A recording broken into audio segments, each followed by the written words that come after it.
Assalamualaikum warahmatullahi wabarakatuh. Perkenalkan, nama saya Mbak Arianti dengan NIM 1022300005 dari Prodi Hukum Pidana Islam kelas 3A semester 3. Di video saya kali ini, saya akan membacakan surah Al-Maidah ayat 6 dan juga kaidah tentang kesulitan itu mendatangkan kemudahan.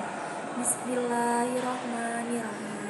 Ya ayyuhallazina amanu iza kuntum ilas sholati faghsilu wujuhakum wa aydikum ilal marafiqi wamsahu bi ru'usikum wa arjulakum ilal ka'bayn wa in kuntum junuban fattahharu wa in kuntum marda aw ala safarin aw jaa'a ahadun minkum minal ghaiti aw lamastumun nisaa falam tajidu ma'an fatayammamu sa'idan tayyiban famsahu biwujuhikum wa aydikum minhu ma yuridullahu liyaj'ala 'alaikum min harajin walakin yuridu liyutahhirakum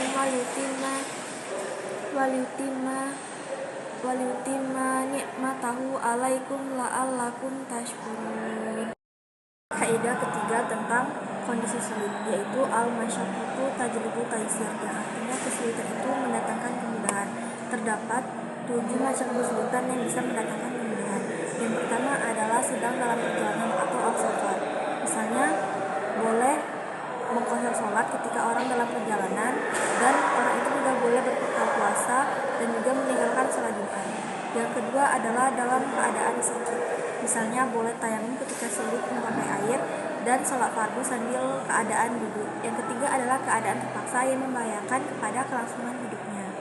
Dan yang keempat adalah lupa atau al-nisyan. Misalnya ada seorang yang lupa makan dan minum ketika ia sedang berpuasa. Yang kelima adalah ketidaktahuan atau al-jahil. Misalnya ada seorang mu'alaf yang baru saja masuk Islam dan dia tidak tahu bahwasanya makanan yang ia makan itu diharamkan atau tidak boleh dimakan, maka ia tidak dikenakan yang namanya sanksi. Dan yang keenam adalah umum al-balwa, kebiasaan yang sudah biasa terjadi. Misalnya membayar barang dulu membayar uangnya dulu sebelum barangnya itu datang.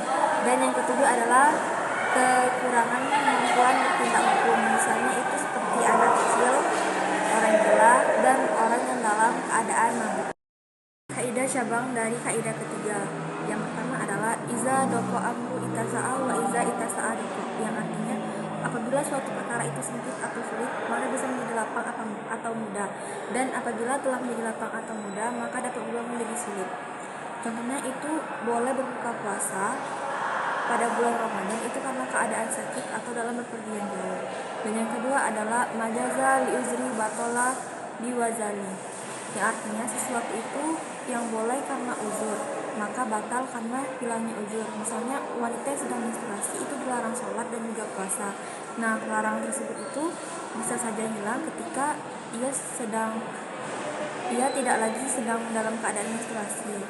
Dan yang ketiga adalah rusola tunatu bil ma'asi, yang artinya keringanan itu tidak dikaitkan dengan kemaksiatan. Contohnya orang yang berpergian untuk berjudi itu kehabisan uang dan kelaparan, kemudian ia makan daging babi, maka orang ini tidak diberi keringanan, tetapi justru ia malah mendapat dosa karena dari niat tadi dia udah niat untuk berbuat kemaksiatan.